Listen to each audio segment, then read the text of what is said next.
Welcome to Celluloid Circuits, the podcast where we explore the tangled wires of technology and cinema, one film at a time. This is Anthony, and today we're strapping on our rollerblades, popping open a Jolt Cola, and hacking the Gibson. Yep, it's finally time to talk about Hackers. Released in 1995, Hackers is a film that asks, what if teen hackers were also fashion models with flawless cheekbones and absolutely no understanding of how computers work? It's loud, ridiculous, earnest, and obviously a cult classic. We've got a babyface Johnny Lee Miller as Dade Murphy, aka Zero Cool, aka Crash Override, a prodigy hacker who took down 1,507 systems all before puberty and got banned from using a computer until his 18th birthday, which honestly sounds like every teen's nightmare and every parent's dream. Then there's Angelina Jolie as Kate Libby, one of the rare female hacker leads in the 90s cinema. A standout role in a genre typically dominated by male protagonists, codenamed Acid Burn. She's cool, aloof, and absolutely allergic to sleeves. Jolene's whole vibe here is, what if Joan of Arc wore cyberpunk clothes and could reprogram your VCR with a smirk? They're joined by a crew of hacker misfits, including Serial Killer, who is 1 part conspiracy theorist and 2 parts ska band roadie, Lord Nikon, the walking Wikipedia with a photographic memory, and Freak. Together, they rollerblade around New York, forming a tight-knit collective that mirrors early internet subcultures. Think IRC chat rooms, BBS forums, and 2600 meetups, where misfits found belonging through shared code, curiosity, and counterculture flair, committing light cybercrime and giving off the collective energy of a hacker-themed boy band. Yes, Hackers is gloriously over the top, but it actually weaves in a surprising amount of real-world tech concepts under all that digital glitter. So let's break a few down. Con artistry, not code, gets you through the firewall. The film shows hackers manipulating people to gain access. Sweet-talking a security guard, digging through trash for passwords. These techniques are still used today because the weakest link in any system is still a human. One of the standout moments of the film features the gang dumpster diving behind corporate buildings, a classic hacker technique. They're looking for manuals, printouts, sticky notes with passwords, and of course they find them. And this is not just plot armor for the movie. This does happen in the real world. And again, this reflects a real-world practice where valuable technical documentation or access credentials can often be retrieved from improperly discarded trash. The film also references real hacker resources like the Hacker's Manifesto and various actual system manuals, grounding its fantasy in the real-world toolkit of 90s hackers. Characters mess with payphones and spoof dial tones, classic phreaking, which was very real. Phone hackers in the 70s and 80s used things like toy whistles to manipulate telecom systems. The name Freak isn't just quirky, it's historically nerdy. Early hackers were often physical explorers of technology, manipulating hardware, phone lines, and physical infrastructure. Before software hacking became dominant, these pioneers, sometimes called phone freaks, would crack open payphones, build homemade devices, and use their ears and wits to tap into networks. Notable figures like John Draper, aka Captain Crunch, who famously used a toy whistle from a cereal box to hack phone lines, and Kevin Mitnick, who began his career with social engineering and phreaking, helped shape this era. Their hands-on approach laid the foundation for the software-based hacking culture that Hackers dramatizes. Now, onto the Gibson. The infamous Gibson mainframe is a neon-lit roller coaster through cyberspace that perfectly captures the mid-90s vision of the digital frontier. Abstract, colorful, and widely impractical. Rather than lines of code or terminal windows, we get 3D cities of data flying through virtual towers like a hacker-fueled flight simulator. It's pure spectacle, but it reflects the era's anxieties and dreams about the internet, a place you could go into, not just access. The idea of navigating data like a physical space echoes early metaphors for cyberspace, especially from cyberpunk fiction. And the name, a nod to cyberpunk legend William Gibson, who basically invented cyberspace as an idea. Just to break down how out of this world this film is, I'm going to go ahead and just kind of read some lines from the script.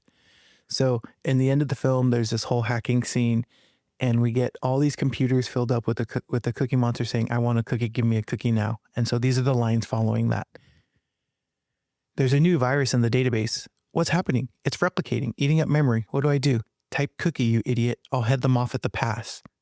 We have a zero bug attacking all the login and overlay files. Run antivirus, give me a systems display. The rabbit is in the administration system. Send a flu shot.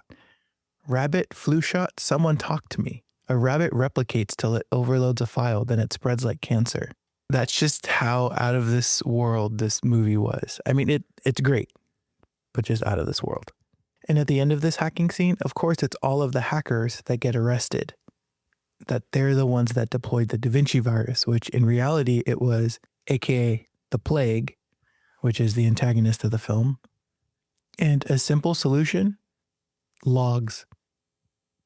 If there was proper logs, then any log analysis, again, if logs were removed, that would be different, but any log analysis would show that the plague that implemented the virus and not these hackers. And so since we're talking about the Da Vinci virus, let's go ahead and keep going.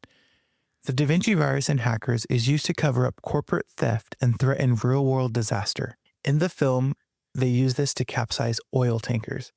While the movie's depiction is definitely Hollywood-level dramatized, the core idea that malicious software can cause physical damage is very real. The most famous example of this is Stuxnet, a highly sophisticated cyber weapon discovered in 2010. Stuxnet was designed to target and sabotage Iranian nuclear centrifuges by manipulating the industrial control systems. It was a proof of concept that malware could cross the boundary from the digital world into physical infrastructure, causing real-world damage. So while hackers imagines this kind of destructive virus decades earlier, it actually foreshadowed a major shift in how we think about cybersecurity. It's no longer just about data theft or privacy anymore, but potential public safety and geopolitics. The rise of threats like Stuxnet and many other cyber attacks targeting critical infrastructure highlighted the urgent need for a dedicated focus on protecting the nation's digital and physical assets. In the US, this led to the creation of specialized agencies and initiatives such as the Cybersecurity and Infrastructure Security Agency, or CISA, established in 2018. CISA's mission is to safeguard critical infrastructure, power grids, water systems, transportation, and more from cyber threats, including malware that could cause physical damage or disrupt essential services. So yes, films like Hackers may be playful and exaggerated, but real-world events like Stuxnet help show how seriously we need to take cybersecurity at a national level. It's no longer just about keeping our data safe, it's about protecting the entire country's infrastructure from digital attack. So let's go ahead and peel back the Dayglow layers and see what the film is trying to get across. Let's start with digital identity. Their digital names provide armor, freedom, and a chance to rebel. It's early internet identity play, choosing who you are online. This movie predates gamer tags and avatars, but it taps the same root: self-definition through technology. Power versus transparency. The central conflict: who controls information, but more importantly, who controls the truth?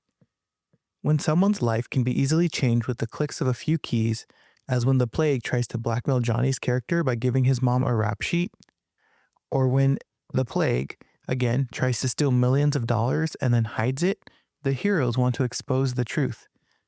A theme that echoes loudly today in the age of whistleblowers, data leaks, and transparency activists. From Snowden to WikiLeaks, the idea that access to information equals power and that revealing hidden truths can be an act of rebellion keeps this 90s flick feeling surprisingly current. It's the same fight we see today with unauthorized surveillance, encryption, and leaks. Hackers frames data as a weapon, and that is truly what data can be. The film suggests that knowing how systems work can give you control, that understanding the machine lets you beat the machine. It's a love letter to curiosity, learning, and figuring stuff out, celebrating the hacker ethos of exploration and empowerment. It's all about peeling back the layers of mystery, not just to break the rules, but to truly understand the digital world that's rapidly reshaping society. But beneath the neon rollerblades, the high-speed typing, and the floppy disks lies a relatable teen story. These kids aren't just hackers. They're adolescents figuring out their identities in a world still being written in code. The internet was still new at the time, mysterious, and full of possibility, much like adolescence itself. This is a coming-of-age tale disguised as a techno-thriller. Rebellion isn't just about breaking into systems. It's about breaking out of old molds and defining who you are. It's about fighting purpose, forging connections, and discovering where you belong, all within a community bound by shared curiosity and defiance. In a way, these characters embody the earliest digital natives growing up alongside the dawn of the online world. Their journey is as much about self-discovery as it is about subverting authority, making Hackers not just a snapshot of 90s cyberculture, but a timeless story of youth navigating identity in a changing landscape. So yes, Hackers is goofy, chaotic, and more than a little fashion forward. But it's also weirdly prescient. It predicted a world where data is power, where identity is fluid, and where teenagers with laptops can become freedom fighters. It tells us that even in a system designed to exclude or gatekeep and surveil, there's always room to fight back, to subvert, to rewrite the rules, or at the very least, to hack the planet. That's it for this episode of Celluloid Circuits. If you liked it, leave a review, share with your fellow cyberpunks, and maybe go back and rename your Wi-Fi network to Hack the Planet. You know you want to. Next time on Celluloid Circuits, we'll plunge into the shadowy depths of the net, a world where your digital life can be wiped clean and the line between friend and foe disappears behind every screen. Secrets, conspiracies, and lost identities await. Don't miss it. And remember, the future is only a reel away.